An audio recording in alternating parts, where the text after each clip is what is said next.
is one of the four ultimate realities. And I've told you that Citta is the awareness of the object. So in Abhidhamma, every term is adequately defined. And so Citta is also defined as the awareness of the object. Now when defining the terms of Abhidhamma, the ancient commentaries used three ways of defining, and that is explained in the manual on page 27. They define the Abhidhamma terms as agent, as instrument, and as sheer activity, or mere activity. Now that means when they come to define the Abhidhamma terms, they will say, for example, let us take Citta. When they define Citta, they define in three ways. Now, the first is, Citta is that which knows the object. That means Citta is something which does some other thing. So Citta is that or something which knows the object. That is the definition by way of an agent. That means the Citta is the one that does. The second one is by way of instrument.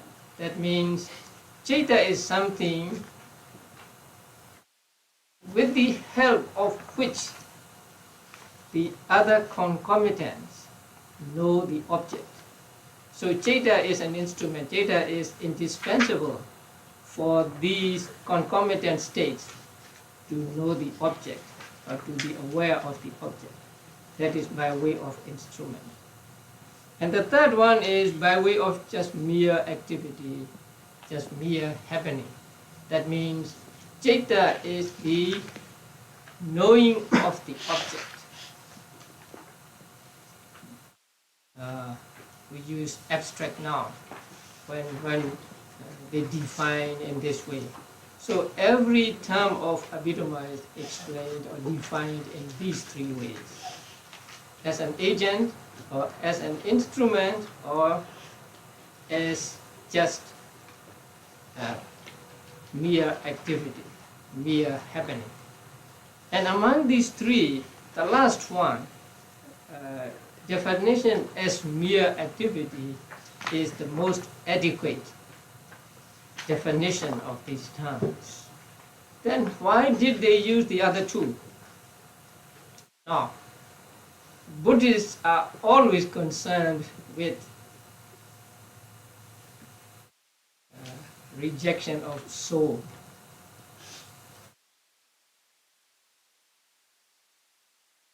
So there are people who think that Citta is something that knows the object. That means there is something like a permanent soul, and it is the soul that knows the object or something like that. So in order to refute that, in order to deny that, they give the first kind of definition. No, it is not the Atman, it is not the soul that knows the object, it is the Citta that knows the object. So the rejection of Atman is very important for Buddhists. And sometimes people think that when we know something, we know with the help of that Atman. because the Atman helps us to know things, to know objects. Then to refute that belief, they give the second kind of definition. No, it is not the Atman that makes the other concomitants know the object. It is the Chaita that makes the other concomitants know the object. So Chaita is instrumental in these concomitants knowing the object. But if you want to, if they want to define adequately without reference to these other opinions, they would just say Chaita is the knowing of the object. So there are always these three kinds of definition. So anyone will do. So Chaita is what? Chaita is that which knows the object, or that with the help of which concomitants know the object, or just knowing of the object. Now, what is knowing here? Knowing here means just the awareness, not knowing something to be true, something to be good, something to be bad, not that kind of knowing. Here, knowing simply means the awareness, just the bare awareness, not even bare attention we use in instructions for meditation. It is just the bare awareness of the object, and that is what is called Chaita. Since it is defined as the awareness of the object, Chaita can never arise without an object. So whenever there is Chaita, there must be its object. Sometimes it may be a vivid object, and sometimes it may be an obscure object. But object there must be always if Chaita is to arise. So Chaita depends upon the object to arise. Now this Chaita is analyzed in Abhidhamma in different ways. Now in the Dhamma-saṅgaha, it is classified according to, we call them genus, according to their nature. That means wholesome consciousness, unwholesome consciousness, and then those that are neither wholesome nor unwholesome. So that is the order given in the first book of Abhidhamma. But here in this manual, the arrangement is different. Here arrangement is with reference to what are called planes of existence. So in order to understand that division, you must first understand the planes of existence. Now these are treated in the 5th chapter of this manual. Briefly, there are 31 planes of existence. 11 belong to what are called sensuous realms or sensuous sphere, and 16 belong to, let us call, form sphere. Form here means material. And the 4 belong to formless or immaterial sphere. So altogether there are 31. And the human beings and lower celestial beings belong to the 11 sensuous realms or sensuous sphere. Now, consciousness that frequents these realms is called consciousness of sensuous sphere. In Pali, Kama Vajra. That does not mean that these types of consciousness do not arise in other realms. They do arise in other realms, but their primary location of arising is the 11 sensuous realms. So they are called Chetas pertaining to the sensuous sphere. And there are other types of consciousness which are called jhana consciousness, which arise mainly in the 15 form sphere, 15 form realms. First I said 16, right? Now I say 15. Now, out of the 16 form sphere realms, one realm is the abode of mindless beings. So it is said that there is no mind in that realm. So we are now studying the consciousness which belongs to mind, and so that realm has to be left out. So the 15. So types of consciousness which frequent those realms, which arise mainly in those realms, are classed as, say, form sphere consciousness. We will use the Pali words later. And then there are other higher types of consciousness which mainly belong to, or which mainly frequent the four formless realms. So we get now how many? Three say groups. One belonging to sensuous, let's say, sphere, and second belonging to form sphere or material sphere, and the third belonging to formless or immaterial sphere. And there is another sphere which is called supramundane. That is, that goes beyond these three spheres of these three kinds of realms. So, in the manual, Cheta is classified according to the, say, plane of existence, and we call this classification plane of consciousness. So you will find the word plane of consciousness in the manual.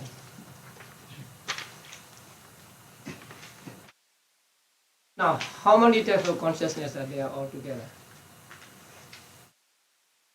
89 or 121. So you can see at a glance all 89 or 121 types of consciousness on page 28 of the manual.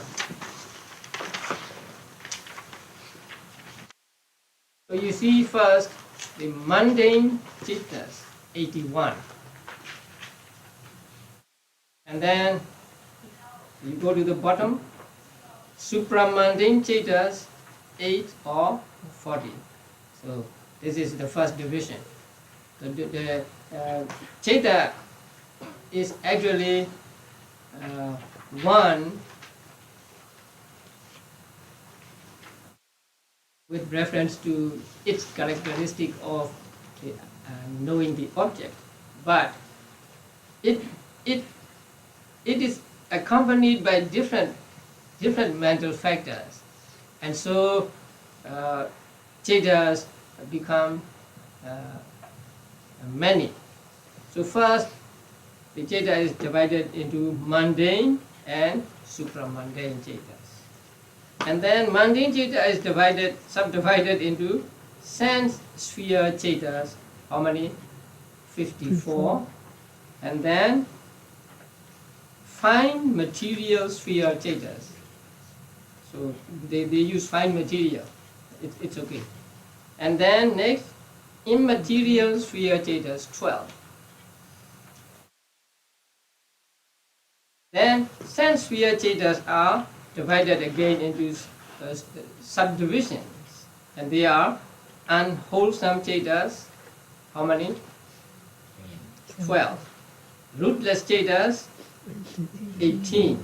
Sense sphere beautiful Chetas, 24. So altogether we get 81 mundane cetas. And then supramundane cetas are subdivided into two. First, supramundane wholesome cetas, 4 or 20. And then supramundane resultant cetas, 4 or 20. So altogether 89 or 121 types of consciousness. So today we are going to study the first, unwholesome cetas.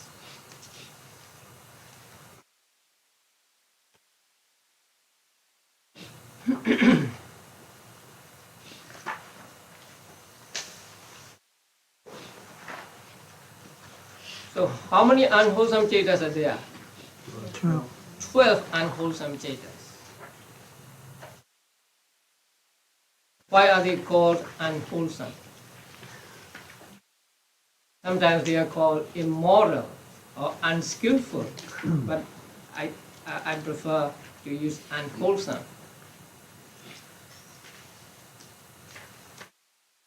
Those types of consciousness which are accompanied by greed, hatred and delusion, lobha, dosa and moha, are called unwholesome consciousness.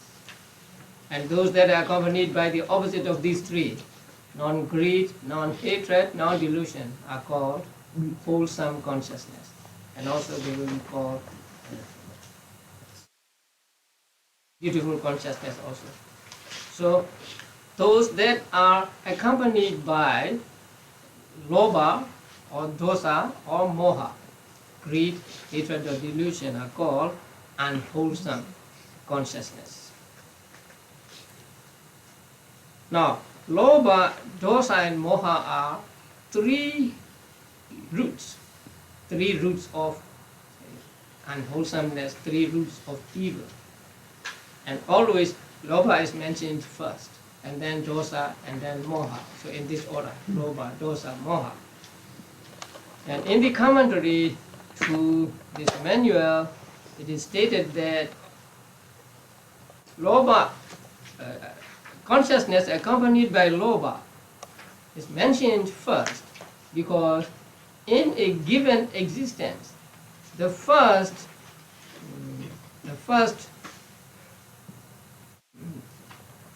javana consciousness that arises is accompanied by lobha.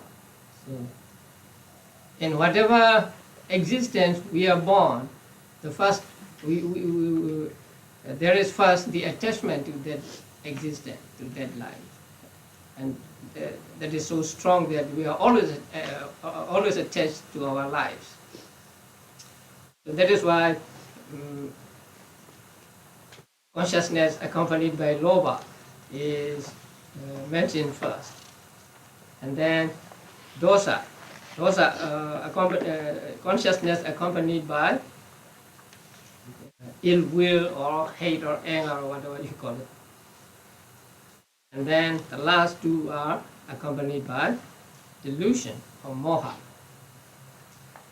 Now, moha or delusion is common to all 12 types of consciousness, 12 types of akusala consciousness.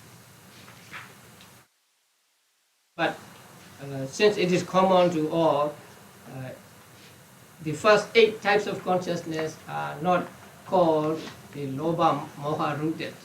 Just lobha is only taken and then say lobha rooted consciousness. But actually, when we say lobha rooted consciousness, we must understand that there is moha also.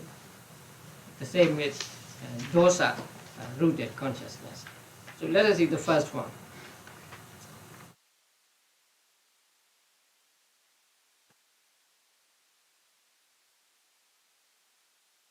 The first citta, please read the Pali also. So you look at the Pali page. Lobha mula citta. So mula means root. So that means lobha root. A citta which has lobha as root. That means citta which is accompanied by lobha. Lobha means attachment, greed, craving, All these are lobha. And the first citta is somanasa sahagata ditti gata sampayutta asaṅgharika. Now somanasa means pleasurable feeling. Somana comes from su and mana. Su means good and mana means mind. So somanasa means the state of having a good mind, the state of a good mind. So when you are happy, your mind is in a good shape. So somanasa means pleasure, and here it is feeling, pleasurable feeling. Sahagata means, saha means together and gata means to be or arising. So arising together or to be together with somanasa. That means to be blended with this pleasurable feeling. And their blending is so complete that it is very difficult to differentiate which is which. Like two river, water from two rivers, say blending together, mixing together, and then you cannot say which water is from which river. So they are blended that way. Ditti gata sampayutta. Now ditti means view or opinion. When ditti is used without any adjective in front of it, it usually means wrong view. So if we want to say right view, we say samma ditti. Now samma ditti is one of the 8 factors of path. So ditti gata, gata has no special meaning here. Ditti gata means wrong view. Sampayutta means to be associated with. So associated with wrong view. And asaṅgharika means in English unprompted. Now the word sankhara, I've told you the word sankhara has many meanings. So it is very important that you understand correctly what it means in a given context. When we say sankhara khanda, sankhara aggregate, we mean 50 cetasikas. You will come to know them later.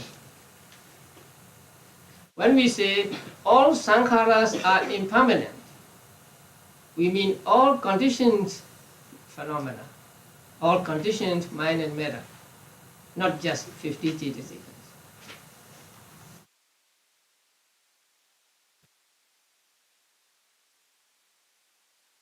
Depending on ignorance, what arises? Sankharas arise. Now there, sankhara means what? Karma formations, right? Karma. So sankhara means 50 cetasikas or 5 aggregates or just volition, one of the cetasikas. But here, in this particular context, sankhara means effort or something like that, or inducement or prompting, encouragement by others or by oneself. Means no. So asaṅgharika means having no sankhara, having no prompting, so unprompted, spontaneous. Now you read the explanation on page 2, right? Unprompted and prompted. The Pali word sankhara is used here in the sense specific to Abhidhamma to mean prompting, instigation, inducement, or the application of an expedient. This prompting may be induced by others. Sometimes your consciousness arises because other people encourage you, other people instigate you. Sometimes it may originate within oneself. Sometimes you are lazy to do something, then you encourage yourself. The means employed may be bodily, verbal, or purely mental. Sometimes you see someone doing something and then you also want to do it. Sometimes other people may show you by example. Sometimes other people may use words, say, to instigate you. Sometimes it is purely in your mind, you encourage yourself.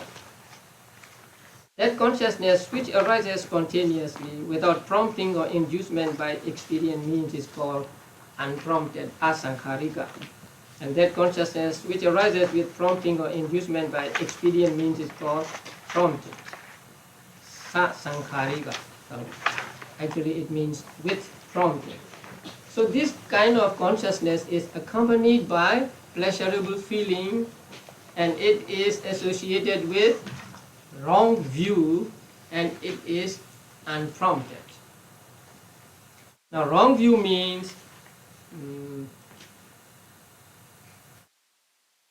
believing that there is no karma, and there is no result of karma, there is no law of karma, and there is no this existence or the other existences, something like that. So that is called wrong view here. So the feeling and wrong view and prompting, these three are what make one consciousness become 8 types of consciousness. We will have another feeling ubeka on when we reach the 5th jeta. Okay, now the first one is accompanied by pleasurable feeling and associated with wrong view, and it is unprompted. So on the English side, I just say with pleasure, with wrong view, so that you don't have to use many words. So with pleasure, with wrong view, unprompted. This is the first type of consciousness. And that kind of consciousness arises when?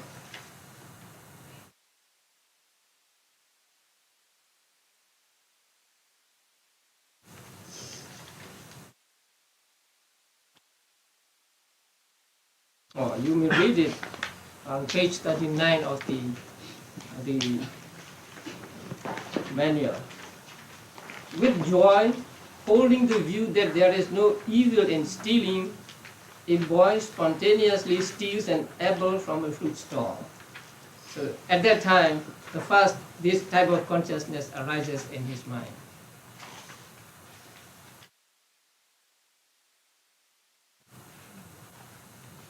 The second one is accompanied by pleasurable feeling and is associated with wrong view, but now it is with prompting. It is prompted. So prompted means, so what?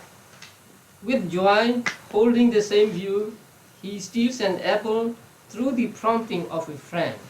Maybe his friend asks him to steal it, or sometimes he may encourage himself, prompt himself. First he was afraid, he may be afraid to steal, and later on you will get an apple and you'll get to eat it. Why not go and take it or something like that? Because he's saying to himself, and then he steals it. So in that case, his consciousness is accompanied by pleasure, with joy he steals, and with wrong view, and with prompting. The third kind of consciousness arises when, with joy, but not holding any wrong view, he steals unprompted and prompted. He knows that it is wrong to steal, but still he steals, something like that. So if he knows that it is wrong to do it, but he does it, then his consciousness is not accompanied by wrong view.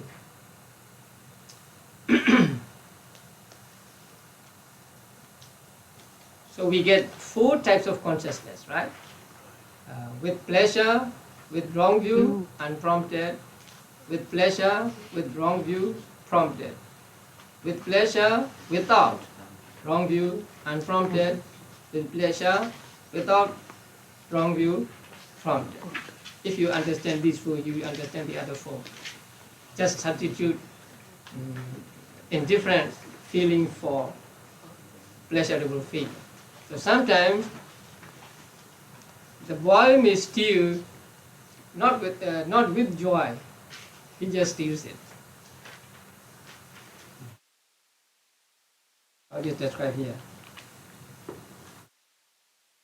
These 4 are parallel to 1 to 4, except that the stealing is done with neutral feeling. Here he is not happy, he is not sad. Well, with the neutral feeling, he steals. So in that case, these 4 kinds of 4 types of consciousness, they arise. One of these 4 types of consciousness arises in his mind. So altogether there are 8 consciousness, 8 types of consciousness accompanied by greed or lobha, accompanied by attachment. So those that make the cetas different are the feeling, view, and say, prompting or not prompting. So altogether we get 8 types of consciousness accompanied by lobha.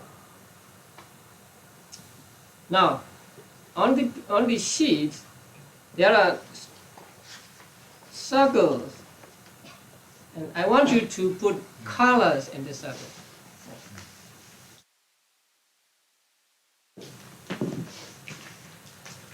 It is for you to practice, to memorize.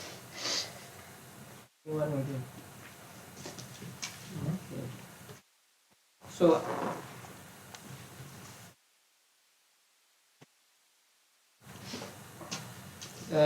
these circles represent these 8, right? So, those that are accompanied by pleasure, I use red color for those red color, and for those that are accompanied by neutral feeling, I use blue color. I want you to use these colors so that later on I can refer to them as look at the red ones or look at the blue ones or something like that. So I want you to put the colors on your sheets. So 4 are accompanied by pleasurable feeling or somanasa feeling, and 4 are accompanied by neutral feeling or indifferent feeling, upekha. Now upekha, the word upekha is translated as equanimity or indifference. I think equanimity is too great for upekha here, so I prefer to use indifference or maybe neutral feeling. Whenever you see the word upekha, you have to understand which is meant, because this term upekha is used for both neutral feeling and also the lofty state of equanimity. So here it is just a neutral feeling. It is neither pleasurable feeling nor displeasurable feeling, just a neutral feeling. So that means when you take an object, you are not happy and you are not sad. With neutral mind, you just take it. So that is upekha here.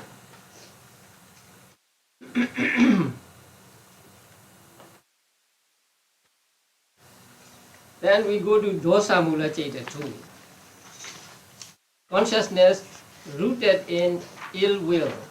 Now dosa, the word dosa means anger, ill will. Some other words? Aversion. All these are covered by the word dosa. So the second root, which is, let's say, ill will.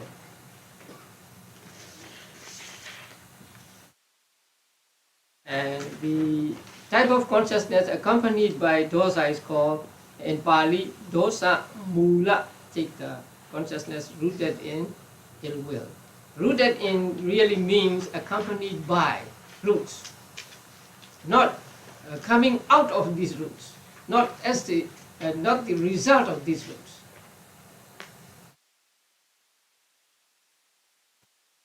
So, in the manual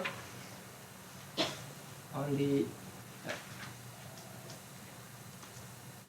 table on page 28, he used greed rooted, hatred rooted, delusion rooted.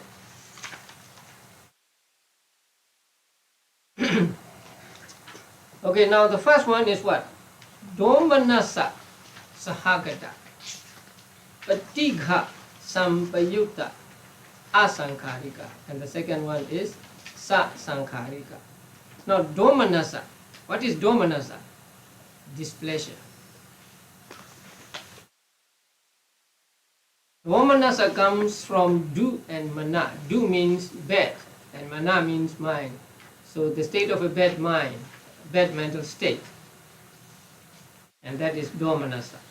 It is a feeling, a bad feeling, a displeasurable feeling. Sahagata means the same thing. So together with domanasa, feeling, and then patigha sambayukta. Patigha means dosa.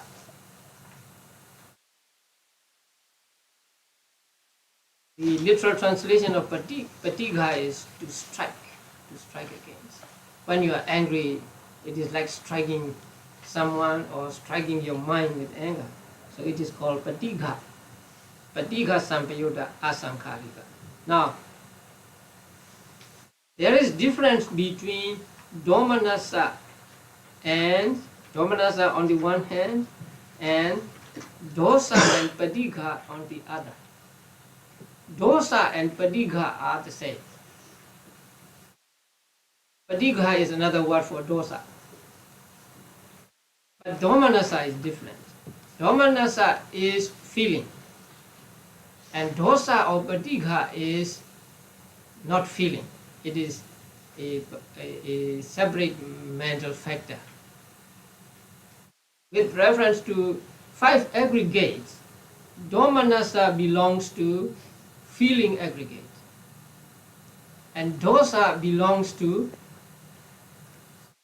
formation aggregate, sankhara aggregate. So that is the difference. Although they arise together, and in experience it is very difficult to differentiate these two, but still they are different in nature. One is, domanasa is feeling, or vedana, and patigha or dosa is just dosa, not feeling. So it is another mental factor. But whenever there is domanasa, there is patigha. And whenever there is patigha, there is domanasa. Therefore, here we do not have patigha vipayutta, right? We have only patigha sampayutta and no patigha vipayutta. Vipayutta means not associated with. Because they two are always together. There can be no domanasa without patigha. That is why there is no patigha vipayutta here. So whenever a type of consciousness is accompanied by domanasa, displeasurable feeling, it is invariably accompanied by or associated with dosa. So they go together always. Sometimes you get angry spontaneously without prompting, and sometimes you get angry being prompted. So there are two kinds of consciousness.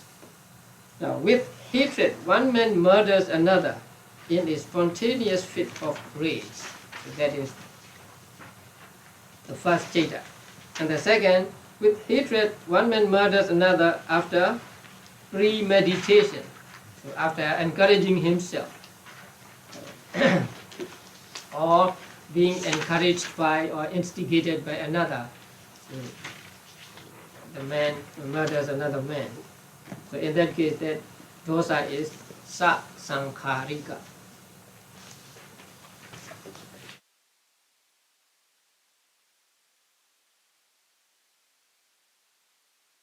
So when you are sad, you are sad with one of these two chaitas. When you are depressed, one of these two chaitas. When you are angry, one of these two chaitas. And also, when you are afraid, when you fear, one of these two chaitas. Now, in Abhidhamma, fear is included in dosa. So fear is described as passive dosa. Anger is active dosa, aggressive dosa, let's say, right? So anger is aggressive and fear is passive. So they are called dosa. So when you are afraid of something, when you fear someone or something, then you fear with one of these two chaitas.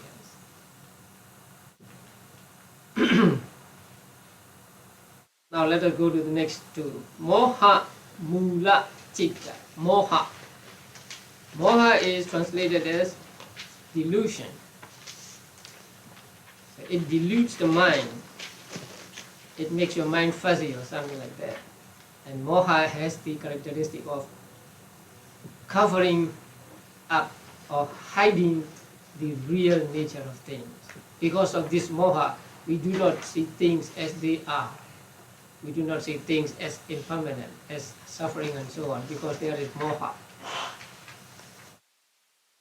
Now, these two chaitas are accompanied by moha root only. The previous 10, the first 8, are accompanied by lobha and moha. Not dosa, lobha and moha. And then the two dosa mula chaitas are accompanied by dosa and moha. But the last, these two, are accompanied by moha only. So that is the difference. Although moha is with the other chaitas, its function is not so prominent as in these two chaitas, because there are the other two which are more active than moha is. Lobha and dosa are more active than moha. So moha cannot be prominent in the previous 10 chaitas. But here he is supreme because there is no lobha and no dosa. Now the first one is what? Upekha sahagata vichikicca sampayukta. Vichikicca. You know upekha in different feeling. Now upekha, vichikicca. Vichikicca means doubt. Vichikicca is defined in two ways. Vexation due to perplexed thinking. The other is being devoid of the remedy consisting in knowledge.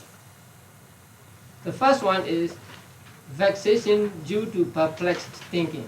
That means you cannot decide which is which. You are wavering. And when you try to find out, say, which is which, you become agitated and you become perplexed. So sometimes it is called perplexion. So vexation due to perplexed thinking is called vichikicca. Actually, it is indecision. You cannot decide one or the other. If you can decide one or the other, there may be either wrong view or right view. But here, you are not sure of any one of the two. That is why it is called something like two-pronged, like a fork. in a road.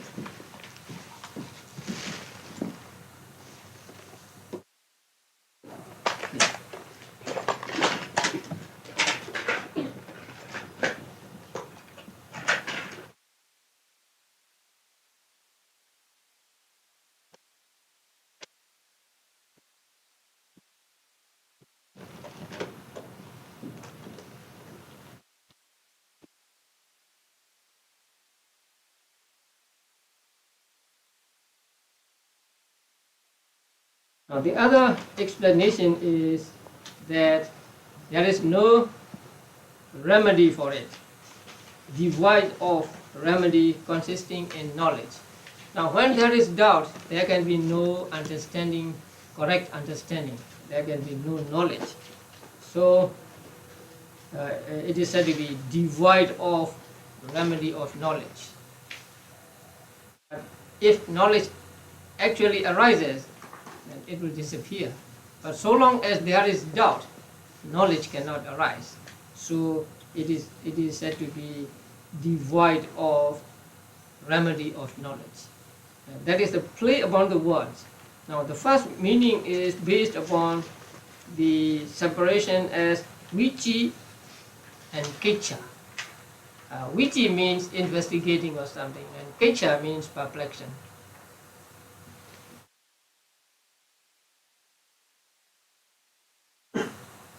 And the second meaning is based upon vi and chikecha. Chikecha means curing, remedy, medicine. Vi means no. So no medicine, no cure, no remedy. But in essence, it is doubt. Doubt about the Buddha, about the Dhamma, about the Sangha, about the practice, about the Four Noble Truths, about the dependent origination. So these are called doubt. So with indifference and with doubt, the first type of consciousness. So when there is doubt, there can only be indifferent feeling, neutral feeling. No pleasurable feeling or displeasurable feeling. Just the neutral feeling there. That is why there is only upekha sahagata here and no somanasa and domanasa. Now the consciousness accompanied by moha are not so strong as those accompanied by lobha or dosa. So they are something like dull consciousness. So since they are dull consciousness, they cannot enjoy the taste of objects fully as the other chetas do. So they are always accompanied by upekha, indifferent feeling, neutral feeling, and not with pleasurable or displeasurable feeling.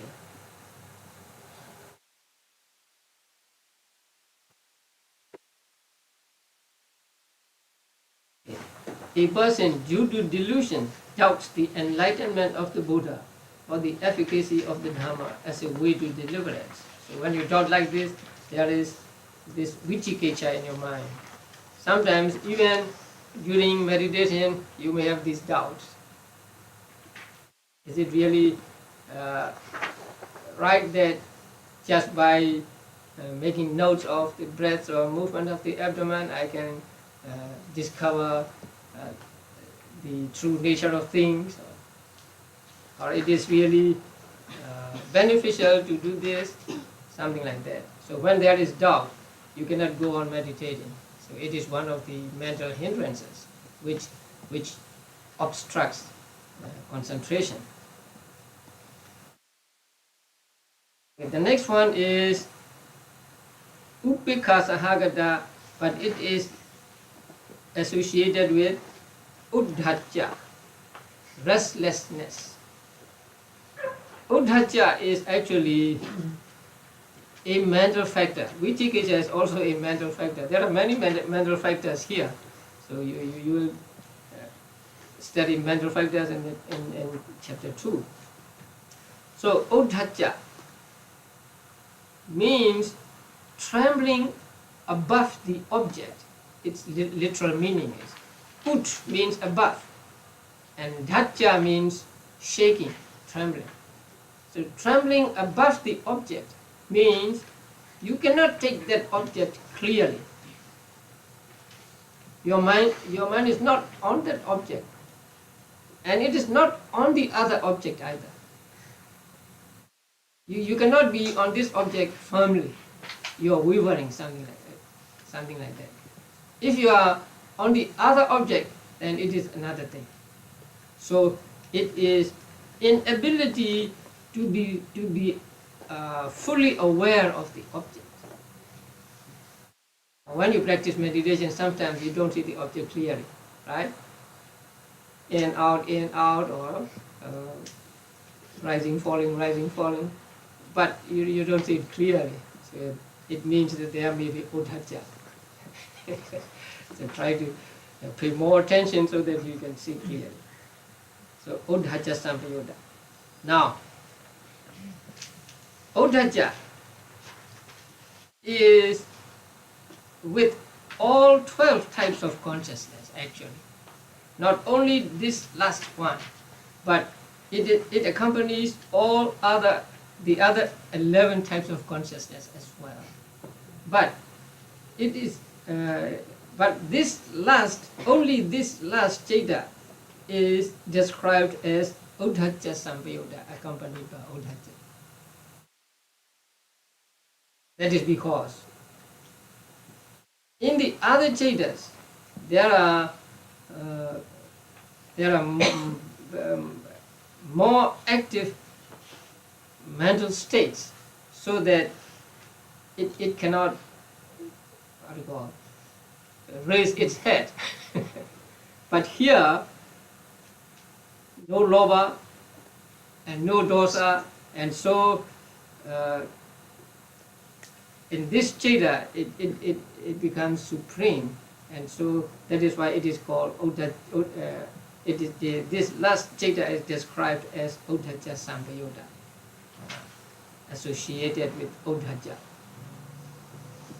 So it is strong here, it is prominent here, and so that is why this last Citta is described as Uddhacca Sampayutta. So these two are called Moha Mula Citta. So consciousness rooted in delusion, or consciousness accompanied by delusion.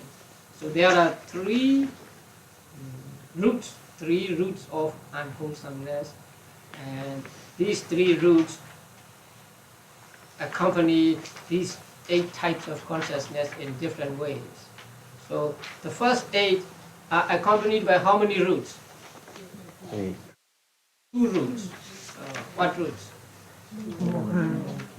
Lobha and Moha. And then the second group, 2 Cittas, accompanied by 2 roots.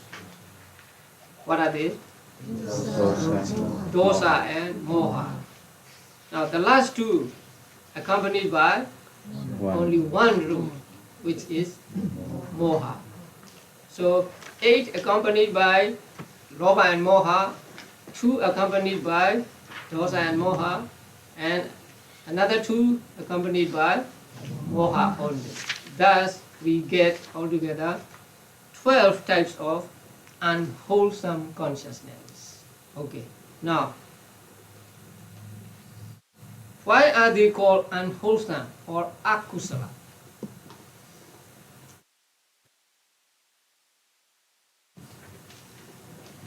They are called akusala because they are accompanied by, they are blameworthy in themselves, and they bring painful results. They cause painful results.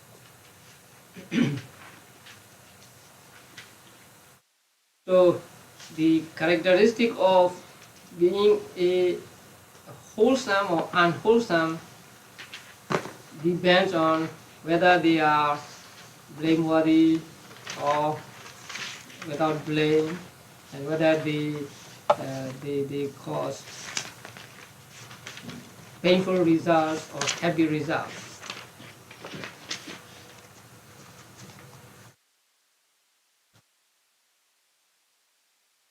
Now, page 31, on page 31, you can read it.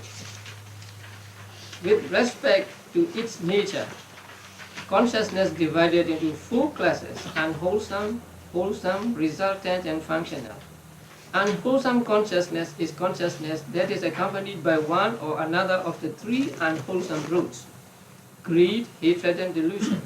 Such consciousness is called unwholesome because it is mentally unhealthy, morally blameworthy, that is important. Blameworthy, that is morally blameworthy, to be blamed by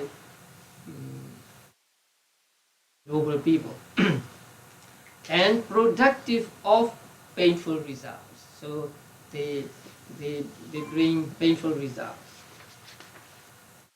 Wholesome consciousness is the opposite of this. So it is called unwholesome because it is blameworthy, morally blameworthy, and because it is productive of painful results. That is why these types of consciousness are called unwholesome or akusala consciousness. Now, there are other translations like unskillful or immoral, but I think they do not quite convey the meaning as adequately as the word wholesome or unwholesome, because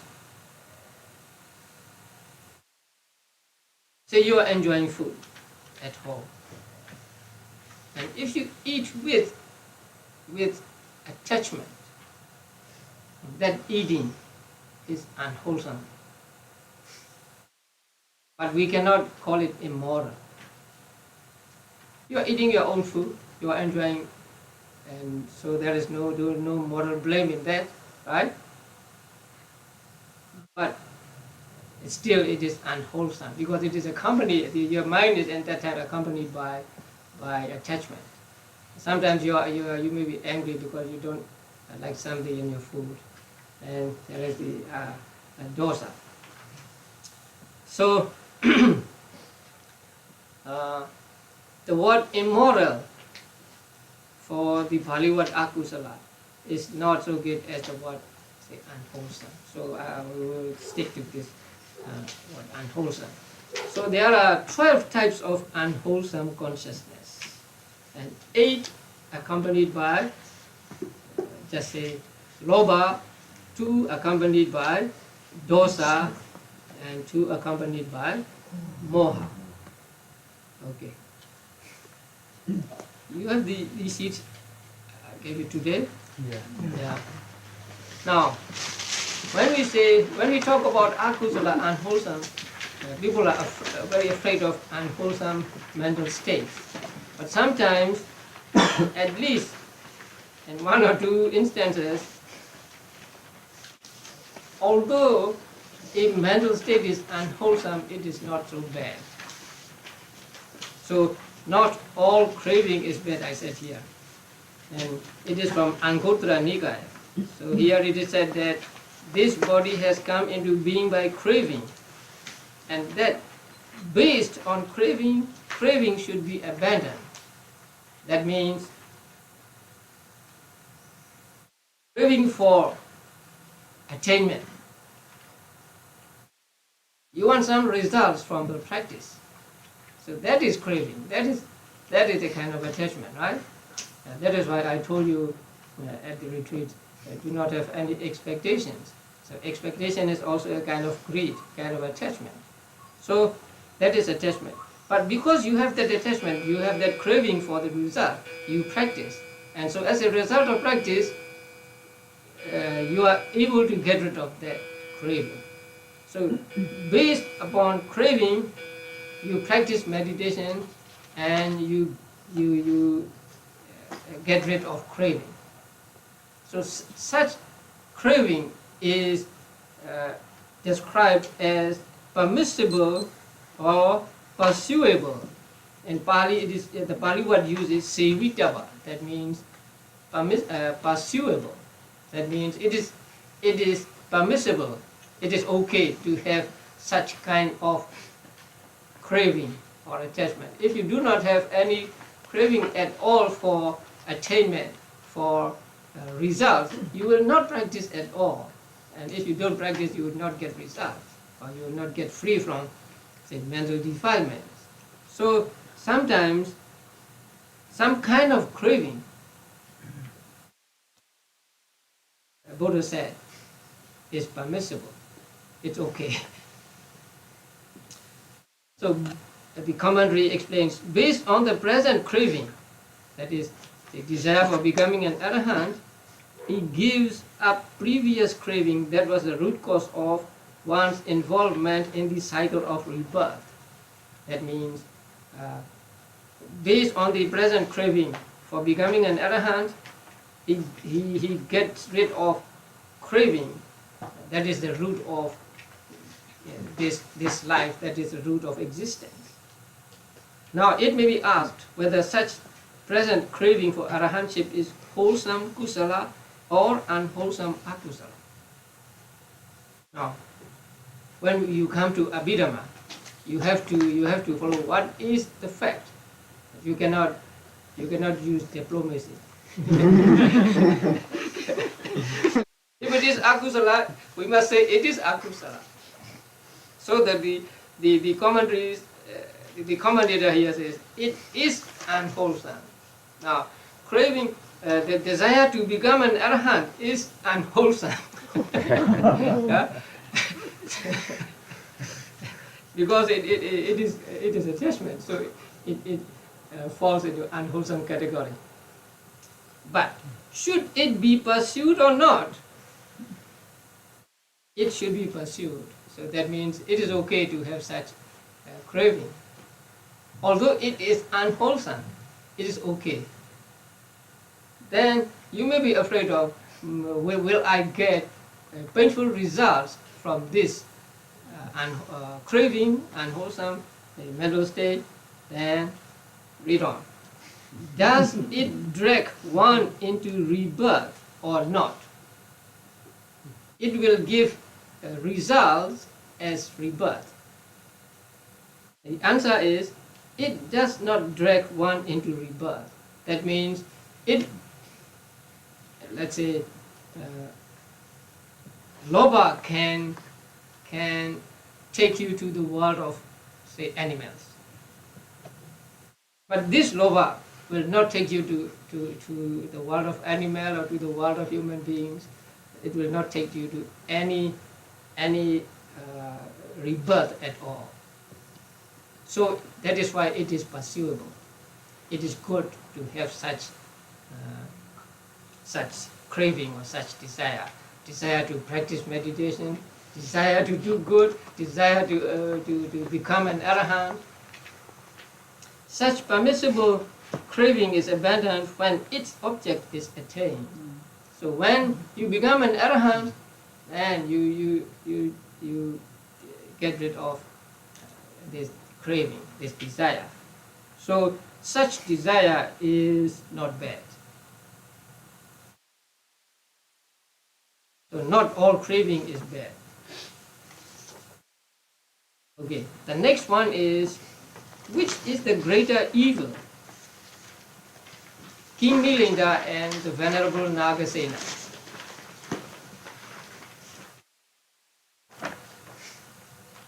King Milinda asked, revered Nagasena, for whom is the greater demerit? He who does an evil deed knowingly, or he who does an evil deed unknowingly? And the answer is quite unexpected. And the answer is, his is the greater demerit who does an evil deed unknowingly. Can you accept it? Then the king said, well then, do we doubly punish that royal son of ours or the chief minister who does an evil deed unknowingly? Because in the secular law, you don't punish, at least you don't give severe punishment to those who unknowingly break the law. But Venerable Nagasena's argument is, what do you think about this? If one man should unknowingly take hold of a red-hot ball of iron, aglow, aflame, ablaze, and another should take hold of it knowingly, which would be the more severely burned? If you don't know it will burn, you will take hold of it firmly and then you will burn more. If you know that it will burn but you have to or you want to take it, then you will be very careful not to let you be burned too much. So in that case,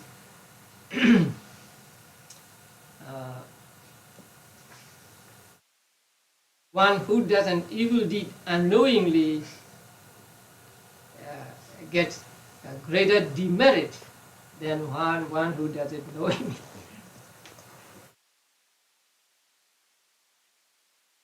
The Milinda king answered, he who took hold of it unknowingly revealed would be the more severely burned. Even so, sir, the greater demerit is his who does an evil deed unknowingly.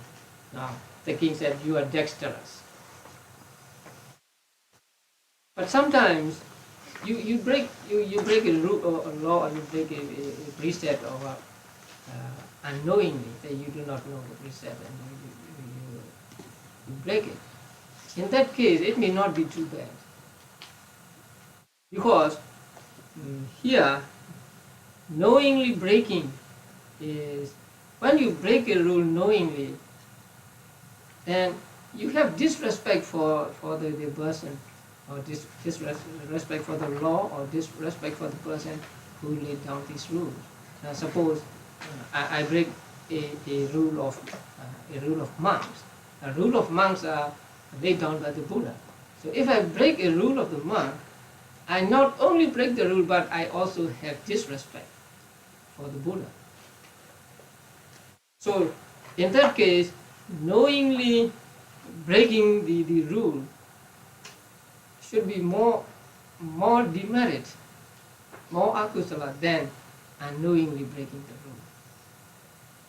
But the answer given by Nagasena here is that, you know, it is akusala, it is unwholesome, but you cannot avoid doing it, and so you cannot help it, and so you do it. So when you do it, in order not to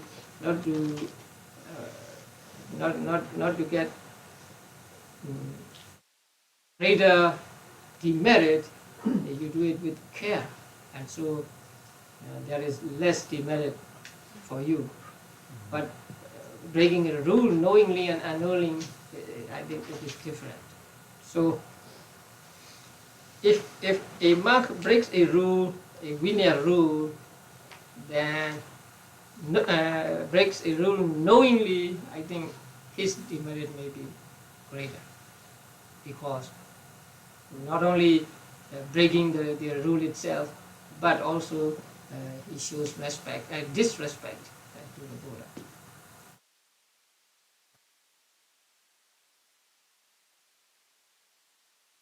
Yeah. The other, it will take a long time to explain these causes of being somanasa, sahagata, and so on. Yeah, I will go to it quickly. You do not find these in the manual. Now, what makes a consciousness accompanied by somanasa, detigita, and so on? Or what makes you have the feeling of somanasa, the feeling of domanasa, and deity, and so on? So the commentaries give these reasons And I think they will be, or some of them may be useful to psychologists or psychiatrists. Now,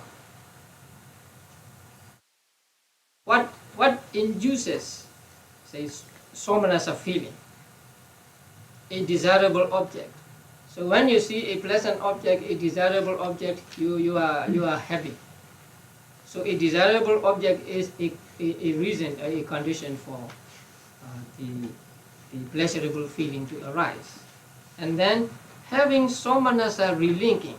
Now that means sometimes we meet a person who is almost always happy, who is in the habit of, say, being happy. So that means that he is reborn with that somanasa feeling.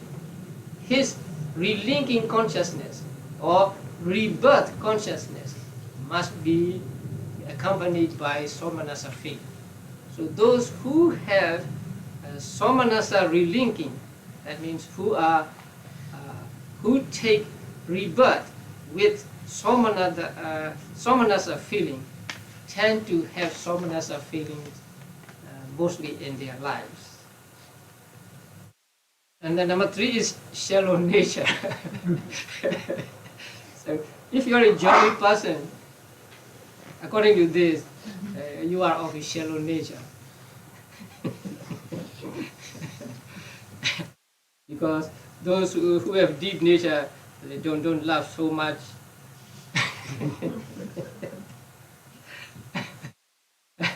Well, once I visited a place in Northern California, and I was talking to a man there, and I was smiling and laughing. And then the man who went with me asked him, have you ever met a Buddhist monk? He said, no. Then my friend said, you are not talking to a Buddhist monk. Then he said, is he a Buddhist monk? I don't think Buddhist monks laugh.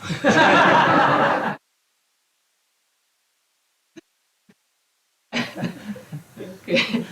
So I may be of shallow nature. Okay. Why is one tend to have a wrong view? So possessing wrong view. That means a person was born again and again and again with wrong view, and such a person is he tends to become a place for wrong view, or a receptacle for wrong view, and so he tends to take a wrong view. And then association with people who have wrong view, that's very true. So you associate with someone and then you become like that person. And then asaṅkarika, when consciousness is unprompted, having asaṅkarika relinking again. So when you take rebirth, your rebirth consciousness must have been accompanied by,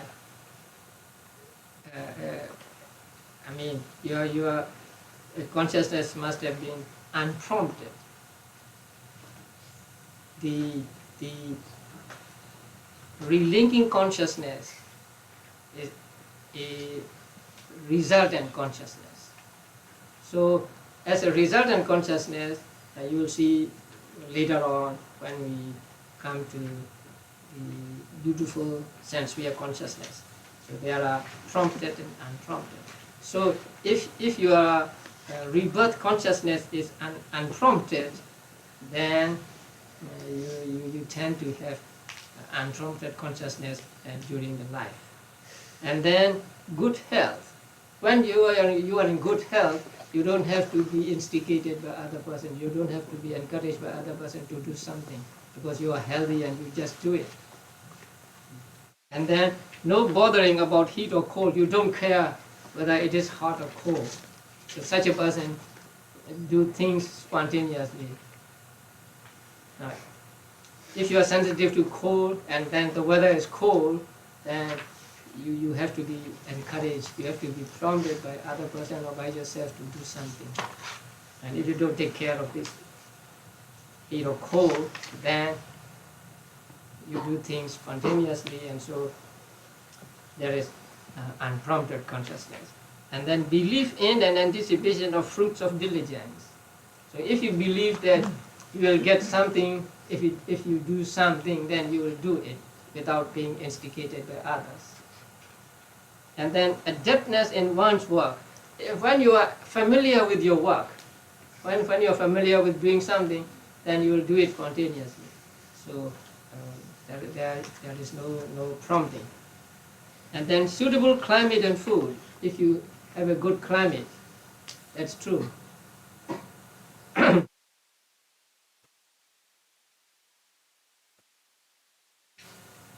When the climate is good, then our minds are also bright and happy, and so we tend to do things spontaneously.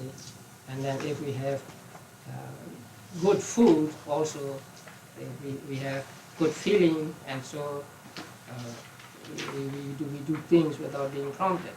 So suitable climate and food.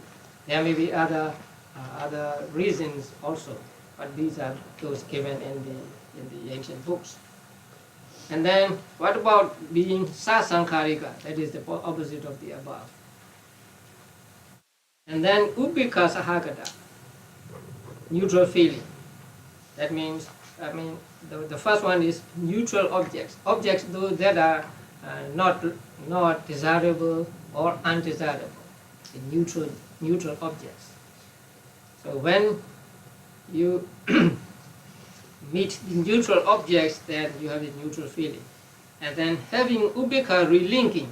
So your relinking consciousness or rebirth consciousness must have been accompanied by upekha, and you have deep nature. So you're always thinking deep, and so you don't get pleasurable feeling quite often, and so you have this upekha feeling.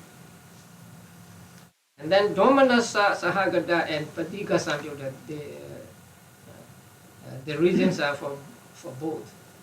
The first one is undesirable object. When the object is undesirable, you tend to get angry. If you don't like something, you get angry.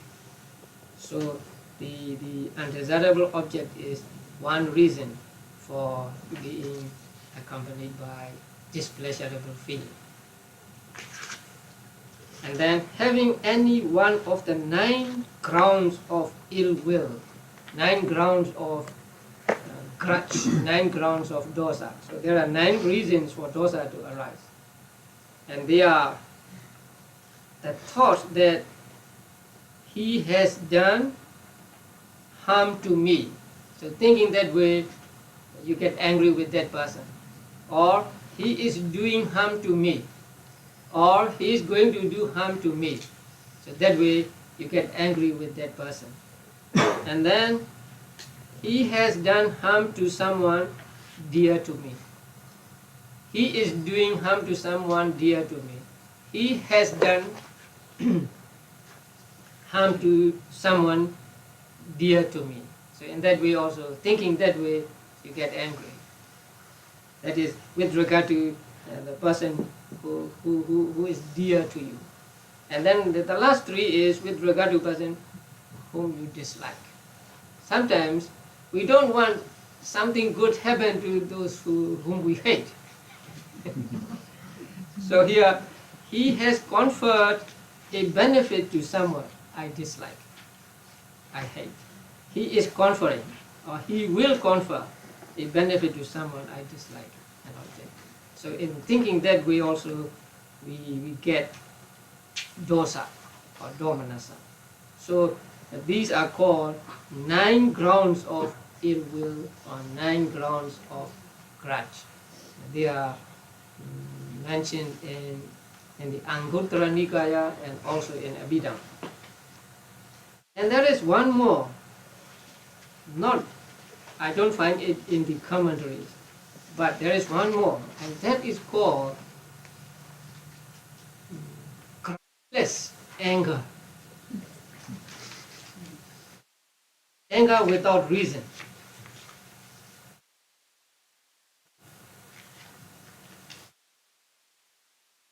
I mean, without valid reason.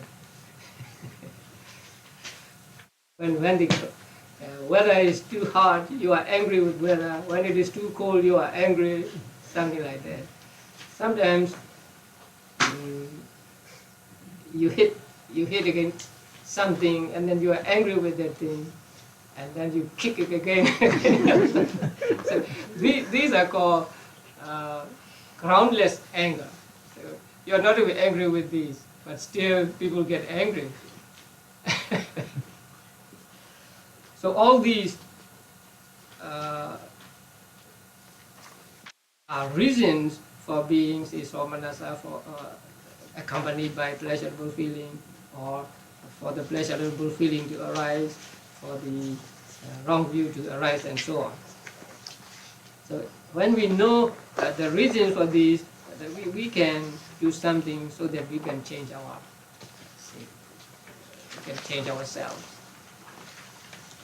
Okay, now what I want you to do with this chart or with the sheet is try to memorize.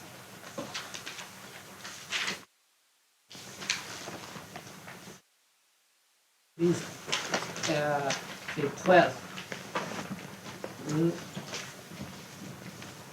Memorize in English, because Pali may be too difficult for you at this point. But do not leave the Pali altogether alone, because we will be using Pali words again and again and again. And once you know the Pali word, then you will find the taste of it. And later on, you will want to use Pali word only, because when you use Pali word, there is no chance of being misunderstood or no chance of misrepresenting. But when we use English translations, sometimes it's not, the translations are not accurate, and they may lead to misunderstanding. So even when I use English translations, I will refer back to Pali words, and once the Pali word is defined, then later on we can use Pali words only. So put the colors in the circles, and then try to memorize these 12. The first color. So one by one, so column by column, you will memorize, and after about 1 month, you'll get the whole picture. I mean, the whole chart of these dots. And you know, it is like in chemistry, what do you call that? Periodic table. Yeah, like something like that. So I deliberately leave them just the dots or circles, and no description, no names or whatever. Because if you write something here, then you will always depend on those letters. So first look at this, and then try to say it. First, say these 8 are what? Accompanied by Loba, right? These 2, Dosa. So I use the color green. And then the last 2, accompanied by Moha, right? Okay. Now this one, then among the 8 Loba Mulacita, the 4 are accompanied by joy or say pleasurable, and the other 4 are indifferent feeling. And among these 4, the first 2 are associated with wrong view, and the second 2 not associated with it. Again, among the 4 accompanied by indifference, the first 2 are associated with wrong view, and the second 2 not associated. Okay. Now, in the manual, the word dissociated is used. I'm not sure about this word. What does that mean, dissociated? Unassociated, is there a difference between unassociated and disassociated? Yeah, I think disassociated infers that First they are together, associated right? first, yeah. First they are together and then you take one away. Yeah. That is not the meaning required here. So I prefer to use unassociated or non-associated. Okay, so these two are not associated with deity, right? With wrong view. Okay, and these two are accompanied by what feeling? Just say anger, right? Displeasure. Displeasure. And these two are accompanied by indifference. Okay.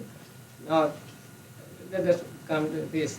So with pleasure, with wrong view, unprompted.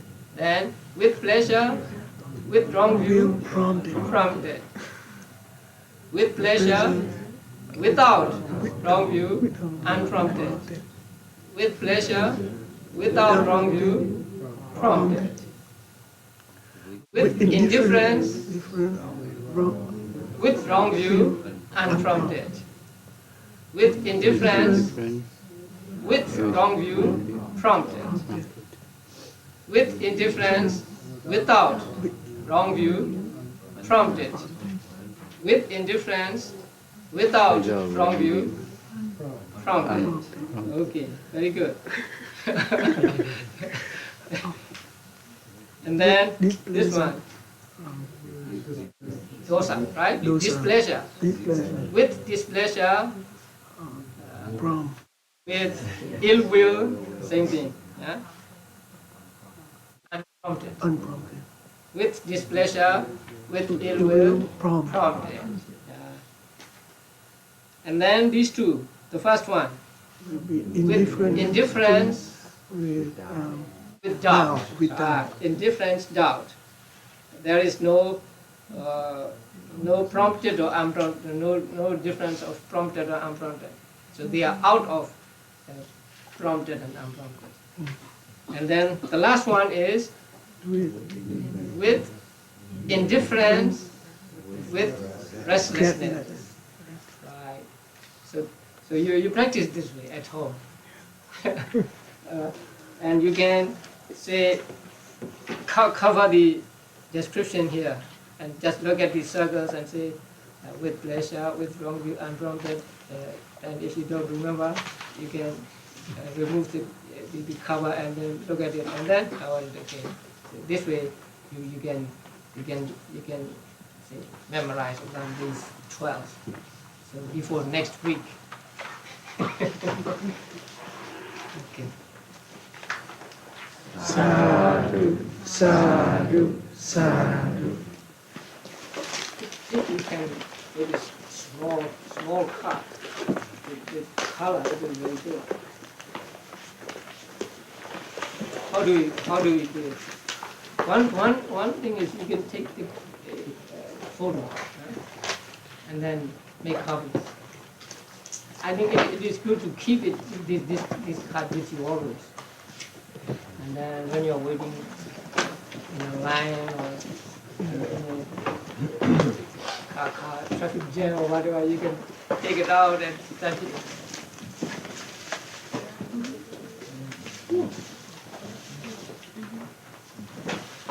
So we'll be using this all up to the end of the book. We will always refer to this. So please try to be very familiar with this chart.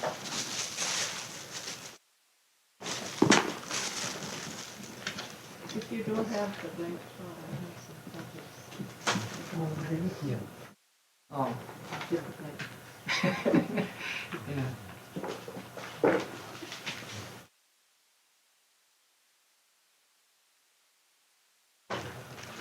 Okay. You have any questions? We have one quick question. We have 8 types of consonant root in Greek. So I would like to ask you,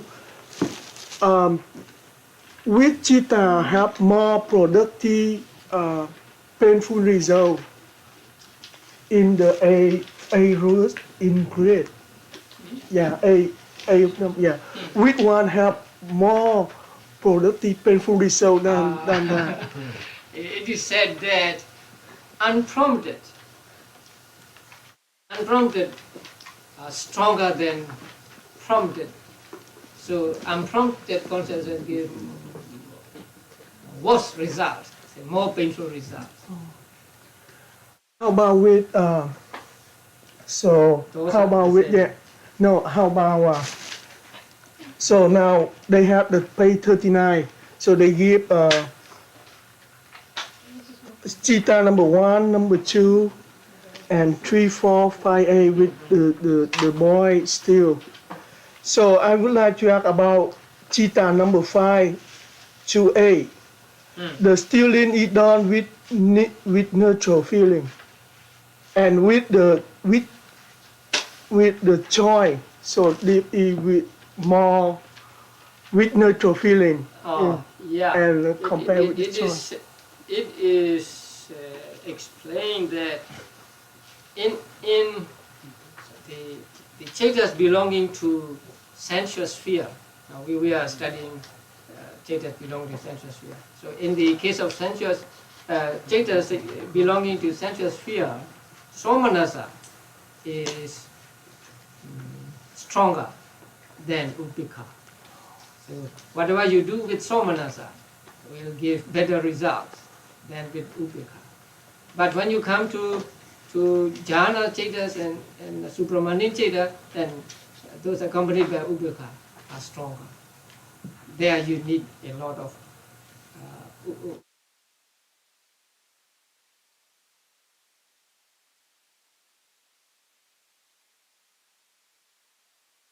Regarding the level of painful result associated with the prompt and unprompted, does it have anything to do with the chetana?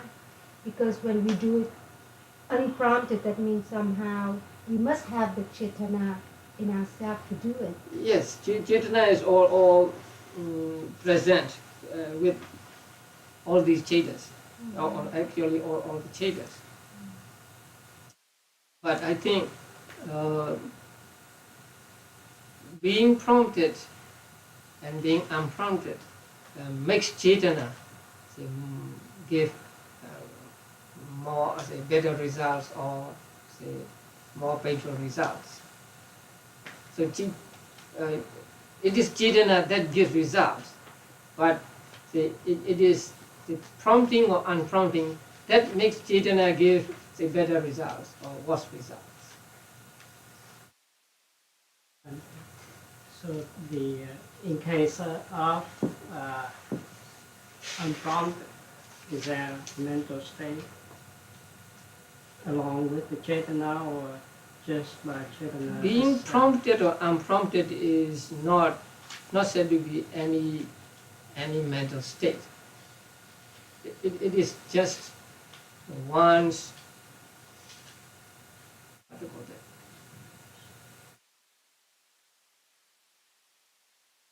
that? Encouraging or not encouraging.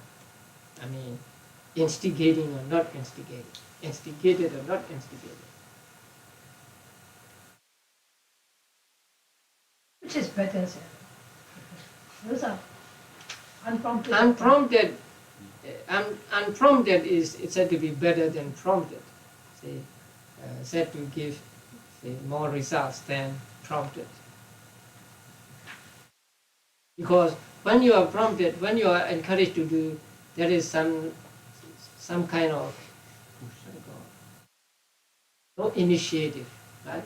So, for example, say you have no thought of practicing dhyana, but the moment you see someone, say a person in distress or hungry man, and you just give him food or give him money or something like that. You don't have to encourage yourself, or nobody has to tell you. You just spontaneously give to the man, and that kind of dana is said to be very productive of very abundant results. When you are prompted, there is something like dullness in it.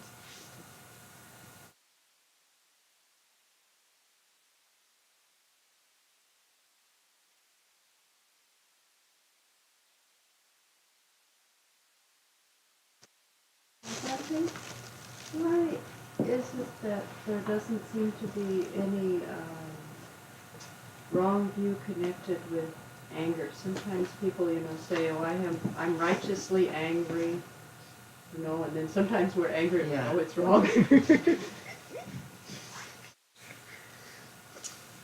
Now, Abhidhamma is very, very precise,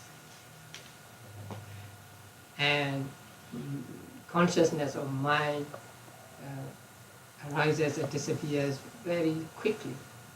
So we are not able to see the difference between one Chaita and another. Now, it is true that we have, say, a wrong view about ourselves. Say, I have a wrong view that I have an atta. That because I have this wrong view, somebody comes and insults me, I get angry. Because I have a wrong view, I get angry. Because Arahants have no wrong view and they don't get angry, right?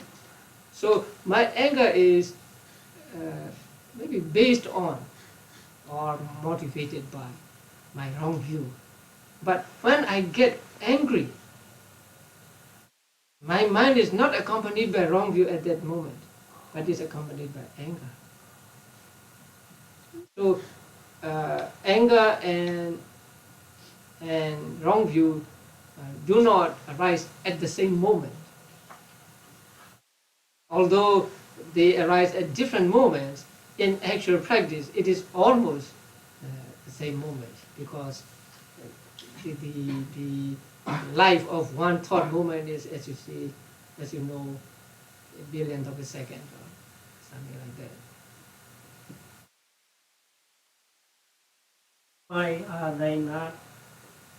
Why do they not arise at the same moment?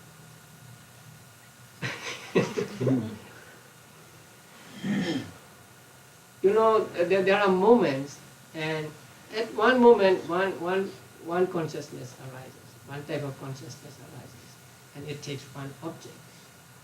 So one consciousness is capable of taking only one object at a time.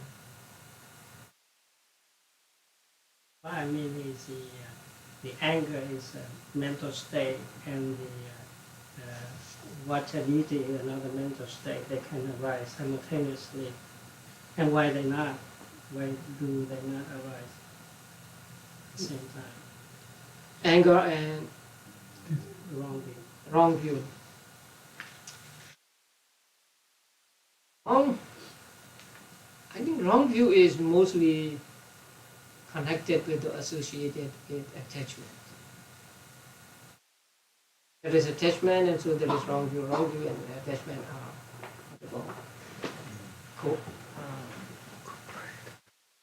coexisting. Dosa is, dosa is called aversion. So that means turning away from the object. So loba or ditthi is taking hold of the object, and dosa is actually turning away from the object. I think that is why they do not arise together. So whenever we are angry, actually we don't want this. If I don't like this, I don't want to see it either. Right? So my mind turns away.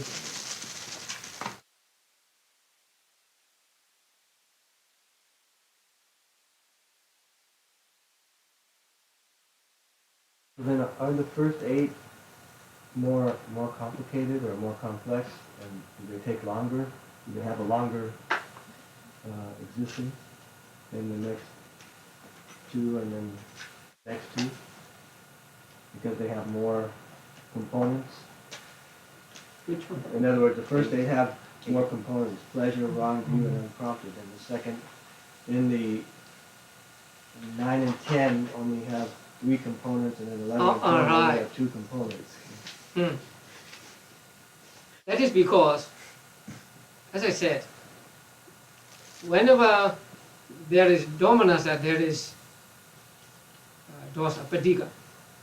And they are always together. And so there is no domanassa that is without patika or dosa. So that is why there is no patika with payutta. That is why there is only 2. And in the case of the last 2, there is no prompting or unprompting. Whether prompted or unprompted, they are the same. The last 2, the doubt and restlessness. We were with the previous 10, say 8 loba mulas and 2 dosa mulas. There is difference of the results between prompted and unprompted.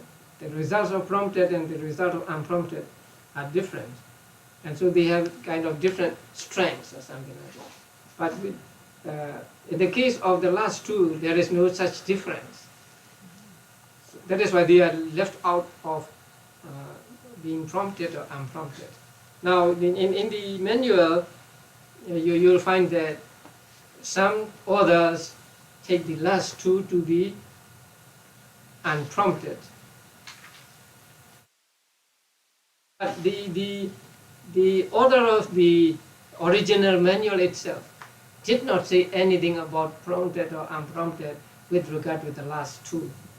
And in the second chapter, when he described the combination of cetas and cetasikas, he said the 5 unprompted consciousness, the 5 prompted consciousness. So he left out the last 2. So the last 2 are out of the prompted or unprompted actually. But sometimes in Burma, we have to be very familiar with the particulars of these cetas. And so in order to facilitate, to make easier to classify, the teachers put these 2 among unprompted. And Lady Seattle's view is given in this book too.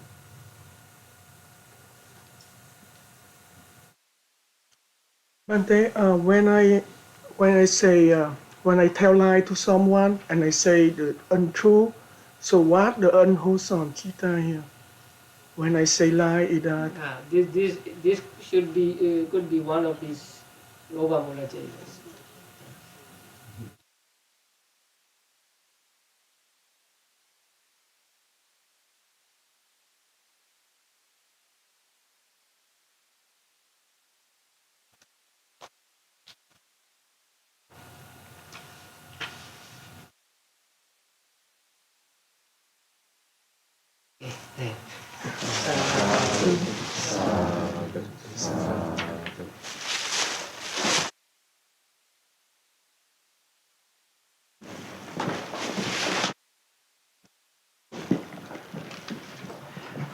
I want you to read the book. Next. Rootless consciousness.